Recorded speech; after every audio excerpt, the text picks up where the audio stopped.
The Peninsula Gallery's first exhibition of 2024, The Art of Storytelling, brings together 5 illustrators who use their medium to tell visual narratives.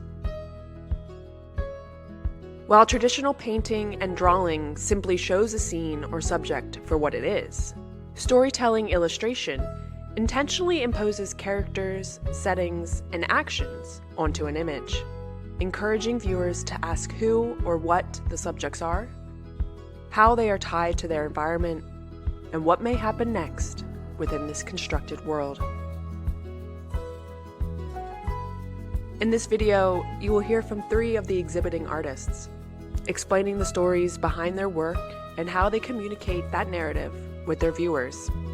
But ultimately, it's you, the viewer, who crafts the stories told in each piece, using your own imagination to concoct a narrative, whether it be personal or fictional, connected to the images seen on our walls.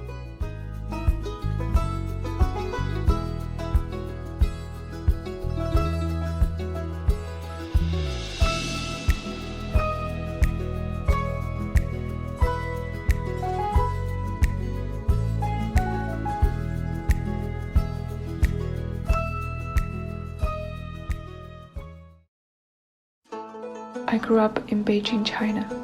When I was little, my parents had to go to work, so I spent most of my childhood with the company of my grandparents. My grandpa would walk me to school. My grandma would make me delicious food. Many everyday moments that have remained in my memories are related to them. I want to build up the image of home using memories. I hardly have any childhood photos taken from daily life. So I started piecing together fragmented memories.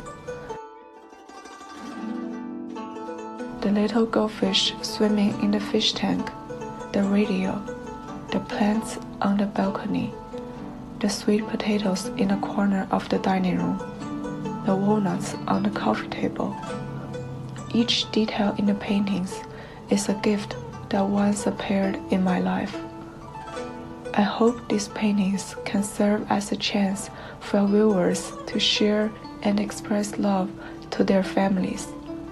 When I was little, I wish my grandparents could be with me as I grew up, yet I never expressed my love to them.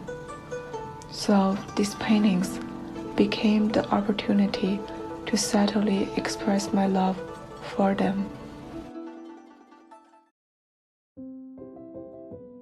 My work is inspired by myths and fairy tales. When I look at wildlife, I think about what the animal symbolizes and the stories in which they have been represented. Foxes, for example, tend to play the role of tricksters or cunning problem solvers in many legends and fairy tales, while seabirds, such as herons, symbolize stillness and wisdom. My hope with my work is to capture the spirit of each animal I depict. I want the viewer to think about what the animal represents, what might be going through their head, what might their motives be. While I have my own version of what the story is for each piece, my hope is for the viewer to be able to create their own narrative, going off the scenes shown. I usually start the artwork composition with a sketch of the main subject, whether it's an owl, a magpie, or a kingfisher, and then consider what other animals might interact with that animal in real life. These interactions can be peaceful or deadly. Sometimes I will draw inspiration from older myths and folktales. In this exhibit, I have an artwork featuring a mythical animal, the hippocampus, or a half-fish, half-horse creature that was said to pull the sea god Poseidon's chariot through the waves. And sometimes I'll create still lifes such as my tea-themed paintings. I try and create a narrative around this teapot with the type of animal chosen to pair with it, or perhaps even the flowers, to evoke emotion in the viewer, whether of nostalgia or whimsy or enchantment. In Spill the Tea, for example, that means to serve gossip, and who better than a chattery blue jay to pair with this brew? But all in all, I generally prefer to view the natural world with wonder. from dancing crabs to curious squirrels and leaping trout. The art of storytelling is on display at the Peninsula Gallery in Lewis, Delaware, from February 10th to March 30th. Works from the show can be previewed at peninsula-gallery.com.